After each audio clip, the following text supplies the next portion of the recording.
વિધાનસભાનું ગૃહ આજે ફરી વખત ગરમી ભર્યું ઉપસ્થિત થયું હતું, કેમ કે મામલો આ રાજ્યના આરોગ્યના પ્રશ્નોનો પણ હતો અને ઉર્જા વિભાગના પ્રશ્નોનો પણ હતો અને ધારાસભ્ય ગોપાલ ઇટાલિયા ફરી વખત અનેક મુદ્દે વળસ્યા છે. વૈષ્ણવજન તો તેને કહીએ જે પીડ પરાઈ જાનાને રે. નમસ્કાર, આપ જોઈ રહ્યા છો નવજીવન ન્યૂઝ અને હું છું આપની સાથે તોફિક ગાંચી. ગુજરાત વિધાનસભાનું સત્ર ચાલી રહ્યું છે. 13 દિવસથી આ સભ્યો છે, આ વિપક્ષના ધારાસભ્યો જે પ્રકારે એક પછી એક સવાલો પૂછી રહ્યા છે અને આ જ ગૃહમાં આક્રમકતા સત્તા પક્ષ અને વિપક્ષની સામે દેખાય છે. અને ફરી વખત આજે આ રાજ્યમાં આરોગ્યના વિભાગના પ્રશ્નો આ હાઉસમાં હતા અને ઉર્જા વિભાગના પ્રશ્નો પણ હતા અને મામલા અનેક પ્રકારના ઉપસ્થિત કર્યા હતા વિપક્ષના ધારાસભ્યોએ. અને એક પછી એક આરોગ્યની જે સ્થિતિ છે, આરોગ્ય જે વિભાગ છે, આ સરકારી દવાખાનાઓમાં જે પ્રકારે સ્ટાફની ભરતીનો મામલો છે તે તેમણે ઉપસ્થિત કર્યો હતો અને ધારાસભ્ય ગોપાલ ઇટાલિયાના જે સવાલો હતા તે સવાલોના મામલે આજે તેમણે ફરી વખત આજ વિધાનસભામાં આક્રમકતા દાખવી છે અને પ્રતિક્રિયા પણ આપી છે. 23મી ફેબ્રુઆરી 2026નો વિધાનસભાનો દિવસ. આજે 23 તારીખના રોજ વિધાનસભાના સત્રમાં મેં કુલ 3 મુદ્દા ઉપસ્થિત કર્યા. આજે મારો વિષય મારા મત વિસ્તાર વિસાવદર, ભેસાણ, જુનાગઢ તેમજ આખો જુનાગઢ જિલ્લો વત્તા ગુજરાત રાજ્યને લગતા વિષયો ઉપર આજે મારા પ્રશ્ન હતા. પ્રશ્ન ક્રમાંક 17 ઉપર મારો મુદ્દો હતો કે ભાવનગર જિલ્લો અને જુનાગઢ જિલ્લામાં તાલુકાવાર સરપંચની કેટલી જગ્યા ખાલી છે અને વોર્ડ સભ્યોની કેટલી જગ્યા ખાલી છે. દોસ્તો, રાજકીય કાવા દાવાના કારણે ભાજપે મતદાર યાદીમાં જે ગોટાળા કર્યા છે તેના કારણે અને કોઈ પણ રીતે ખોટું કરીને દાદાગીરી કરીને પણ ગામની સરપંચની કે પંચાયતની ચૂંટણીઓ જીતવી એવી નિમ્ન માનસિકતાના કારણે ગુજરાતના અનેક ગામડાઓમાં સરપંચની સીટો ખાલી રહે છે, વોર્ડની સીટો ખાલી રહેશે. કેવી રીતે એ પણ હું સમજાવું તે પહેલાં સરકારે મને જે જવાબ આપ્યો એ કહું કે જૂનાગઢમાં એક સરપંચની જગ્યા ખાલી છે, માળિયા હાટીનામાં 2 ખાલી છે, વંથલીમાં 1 ખાલી છે, જેસરમાં 1 જગ્યા ખાલી છે, સિંહોરમાં 1 જગ્યા ખાલી છે. આમ મળી અને કુલ 4, આ તો ખાલી 2 જિલ્લાની વાત છે, 4 સરપંચોની જગ્યાઓ વર્ષોથી ખાલી છે. અનેક વખત ચૂંટણી, પેટા ચૂંટણી જાહેર કર્યા પછી પણ આ સરપંચોની જગ્યા ભરાતી નથી. એનું કારણ એ છે કે ઉમેદવાર મળતા નથી. સરપંચની ચૂંટણી લડવાના ઉમેદવાર નહીં મળવાના કારણે 4 સીટો ખાલી 2 જિલ્લામાં ખાલી છે. આખા ગુજરાતનો આંકડો તો હજુ મને આપ્યો નથી. આ સિવાય જુનાગઢ જિલ્લાના જુનાગઢ તાલુકામાં 21 વોર્ડ સભ્યો ખાલી છે, માંગરોળમાં 5 ખાલી છે, વિસાવદરમાં 21 વોર્ડ સભ્યો ખાલી છે, ભેસાણમાં 12 વોર્ડ સભ્યો ખાલી છે અને એવી રીતે આખા જુનાગઢ જિલ્લામાં 95 જેટલા ગ્રામ પંચાયતના સભ્યોની સીટો એટલા માટે ખાલી છે કે ઉમેદવાર નથી મળતા. ભાવનગર જિલ્લાની અંદર 212 જેટલા વોર્ડ સભ્યોની જગ્યા ખાલી છે એટલા માટે કે ઉમેદવાર નથી મળતા. દોસ્તો, ઉમેદવાર કેમ નથી મળતા? ઉમેદવાર નહીં મળવાનું કારણ એવું કે સૌરાષ્ટ્રના અનેક ગામડામાં બીજા જિલ્લાઓમાંથી ખેતી મજૂરી કરવા માટે આવતા આદિવાસી સમાજના વડીલો કે દલિત સમાજના વડીલો કે અન્ય સમાજના જે કાંઈ આગેવાનો ત્યાં ખેતી મજૂરી કરવા આવે, એનું નામ સ્થાનિક મતદાર યાદીમાં ખોટી રીતે ભાજપના માણસો ઘુસાડી દે. આદિવાસી સમાજના કોઈ એક વ્યક્તિનું નામ પણ ગામની મતદાર યાદીમાં આવે એટલે ગામમાં સભ્યની સીટ અનામત થઈ જાય, સરપંચની સીટ અનામત થઈ જાય. પણ કાઠિયાવાડમાં તો આદિવાસી વસ્તી હોય જ નહીં એટલે હવે એ સીટ અનામત થઈ ગઈ. પણ ઉમેદવાર કેવી રીતે મળે? કેમ કે જે વ્યક્તિ ખેતી મજૂરી કરવા ગામડે આવ્યા હતા એ લોકો પોતાના વતનમાં પાછા જતા રહ્યા. જે લોકો સરકારી નોકરી કરવા સૌરાષ્ટ્રમાં આવ્યા હતા એ લોકો પોતાના વતનમાં પાછા જતા રહ્યા અને એના કારણે સીટ અનામત છે. પણ એવી કેટેગરીનો ઉમેદવાર અનેક ગામડાઓમાં આખા ગુજરાતમાં પરિસ્થિતિ છે.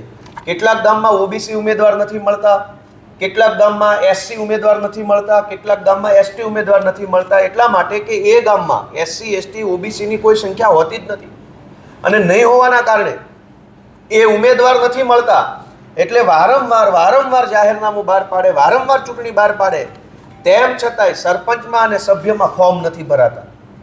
આ ઘટના એટલે બને છે કે ભાજપવાળાએ મતદાર યાદીમાં ઘાલમેલ કરી છે અને એમના પાપે ગામમાં અત્યારે સરપંચો નથી.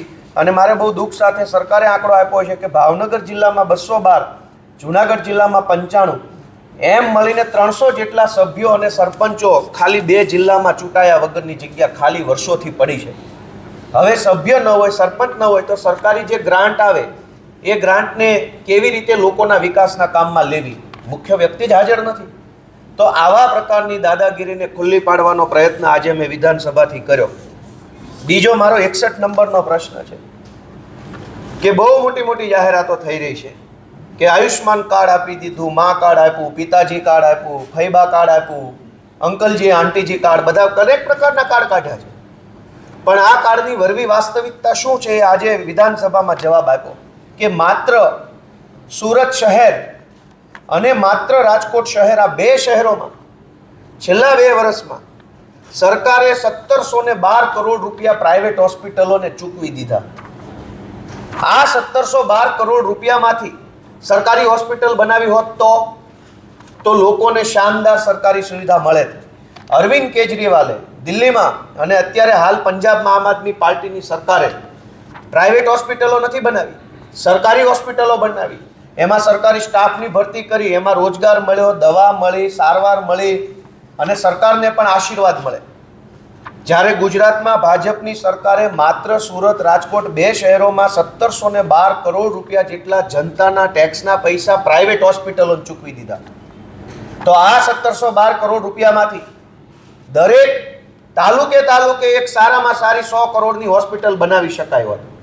દરેક તાલુકે 100 કરોડના ખર્ચે શાનદાર સરકારી શાળાઓ, સરકારી દવાખાનાઓ ખોલી શકાય. 1700 કરોડમાંથી કમસે કમ 17 જેટલી સારામાં સારી સરકારી હોસ્પિટલો ખોલી શક્યો હતો. અને આ તો ખાલી સુરત રાજકોટનું છે.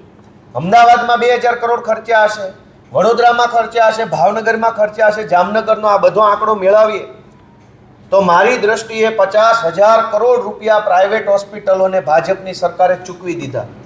અને પ્રાઇવેટ હોસ્પિટલોએ શું કર્યું? ખોટા ઓપરેશનો કરી નાખ્યા, ખોટા સહી સિક્કા કરાવી નાખ્યા. ખ્યાતિકાંડ હમણાં બહાર આવ્યો હતો, અહીંયા અમદાવાદથી જામનગરની હોસ્પિટલમાં કાંડ બહાર આવ્યો. લગભગ અંદાજે 50,000 કરોડ કરતાં પણ વધુની રકમ એ પ્રાઇવેટ હોસ્પિટલોને ચૂકવી દીધી. એના બદલામાં પ્રાઇવેટ હોસ્પિટલોએ કદાચ ભાજપને ચૂંટણી ફંડ ચૂકવ્યું હોઈ શકે. તો ચૂંટણી ફંડની લાઈનમાં જનતાના પરસેવાના પૈસા પ્રાઇવેટ હોસ્પિટલોના ખિસ્સામાં જઈ રહ્યા છે. જો આ પૈસાથી સરકારી હોસ્પિટલ બને તો આજીવન એનો લાભ લોકો લઈ શકતા હતા. પરંતુ સાંઠગાંઠ આજે વિધાનસભાના માધ્યમથી ખુલ્લી પડી ગઈ છે. બીજો મારો પ્રશ્ન એ હતો કે અદાણી કંપની અને એસઆર કંપની પાસેથી સરકાર વીજળી ખરીદે છે, તો આ વીજળી ખરીદવાના એગ્રીમેન્ટ અને વીજળીમાં કેટલો ભાવ વધારો આપ્યો અને સરકારે કેટલી વીજળી ખરીદી એ પ્રશ્ન પૂછ્યો. કારણ કે દિલ્હીમાં અરવિંદ કેજરીવાલની સરકારે 300 યુનિટ વીજળી મફત આપવાની દેશના ઇતિહાસમાં પહેલીવાર શરૂઆત કરી. પંજાબમાં આમ આદમી પાર્ટીની ભગવંત માનની સરકાર હાલમાં પણ 300 યુનિટ વીજળી મફત આપે છે. જ્યારે ગુજરાતમાં લૂંટી લેવામાં આવે છે અને હજુ તો વીજળીમાં લૂંટવાનું બાકી હોય તો સ્માર્ટ મીટર આવી રહ્યા છે કે જેમાં ખૂબ મોટું બિલ આવવાનું છે. પણ આ બધા જ વીજળીના પૈસા કોના ખિસ્સામાં જાય છે? તો સરકારે આજે મને વિધાનસભામાં જવાબ આપ્યો કે અદાણી કંપની પાસેથી સરકારે છેલ્લા 2 વર્ષમાં ખાલી 2 સિટીમાં, આખા ગુજરાતની વાત નથી, અદાણી કંપની પાસેથી 15,000 કરોડ રૂપિયાની વીજળી સરકારે ખાલી 2 વર્ષમાં ખરીદી. સરકારના પણ વીજળી પેદા કરવાના પ્લાન્ટ આવેલા છે અલગ અલગ જગ્યાએ. થર્મલ પાવર પ્લાન્ટ છે, અન્ય રીતે જે સોલાર પાવર પ્લાન્ટ છે, બીજા ત્રીજી જગ્યાએ વીજળી ઉત્પન્ન કરવાની સરકારની પોતાની પણ ઇન્સ્ટિટ્યૂટ છે. પણ સરકારના પોતાના વીજળી ઉત્પન્ન કરવાના કેન્દ્રોને બરબાદ કરી સરકાર પોતે કોઈ વીજળી ઉત્પન્ન કરવાનું બંધ કરી અદાણી, એસઆર આવી બધી કંપનીઓને વધુને વધુ વીજળી ઉત્પાદન કરે એ માટે પહેલાં તો સબસિડી આપે, સરકારની સબસિડીથી કંપની વીજળી ઉત્પાદન કરે, એ વીજળીને સરકાર મોંઘા ભાવે ખરીદી લે અને મોંઘા ભાવે કંપની પાસેથી ખરીદેલી વીજળી સરકાર જનતાને મોંઘા ભાવે વેચે અને એના બદલામાં ભાજપના માણસો અને કંપની બંને કમાય અને લોકોની કમર તૂટી જાય. અંદાજે આ બંને કંપનીઓ પાછળ માત્ર વીજળી પેટે અંદાજે 30,000 કરોડ રૂપિયા સરકારે માત્ર 2 વર્ષમાં પ્રાઇવેટ કંપનીઓને ચૂકવી દીધા. આ સરકાર બનાવવામાં શેના માટે આવે છે? સરકાર તમે બનાવો, મત આપો. એ સરકાર તમારા ટેક્સના પૈસામાંથી તમને સુવિધા આપવાના બદલે વીજળી તો અદાણી પાસેથી ખરીદવાની, આરોગ્ય પ્રાઇવેટ હોસ્પિટલ પાસેથી લેવાનું, શિક્ષણ પ્રાઇવેટ સ્કૂલો પાસેથી લેવાનું. જો બધું જ પ્રાઇવેટ કંપનીઓ પાસેથી લેવાનું હોય તો મત ભાજપને શું કામ આપવાનું? મારી તો ભાજપવાળા પાસે માંગણી છે કે વીજળી અદાણી કંપની પાસેથી લેવાની હોય તો અમને અદાણીને મત આપવાનો અધિકાર આપો. અમારે ભાજપને મત નથી આપવો. પ્રાઇવેટ દવાખાના પાસેથી જ સારવાર લેવાની હોય તો મત આપવાનો અધિકાર આપો કે હું જેને ઈચ્છું એ દવાખાનાને મત આપી શકું. મત ભાજપ લઈ જાય.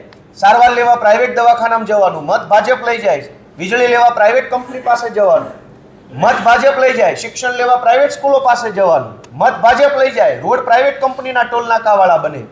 તો જો બધું જ કામ જનતાનું પ્રાઇવેટ કંપનીઓ કરવાની હોય તો સરકાર શું અહીંયા ફોટો પડાવવા માટે રાખી છે? સરકાર શું અહીંયા આપણા ખર્ચે તામઝામ કરવા રાખી છે? સરકાર શું અહીંયા રીબીનો કાપવા ઉદ્ઘાટન કરવા રાખી છે? મારે આજે આ ભાજપની સરકારને વિનંતી છે કે તમારાથી કામ થાય એમ ન હોય તો વિધાનસભામાં એક કાયદો લઈ આવો કે ગુજરાતની સૌ જનતા પ્રાઇવેટ કંપનીઓને મત આપી શકશે અને પ્રાઇવેટ કંપનીના માણસને સરકારમાં બેસાડો. કેમ કે તમારા નેતાઓથી તો કંઈ થતું નથી.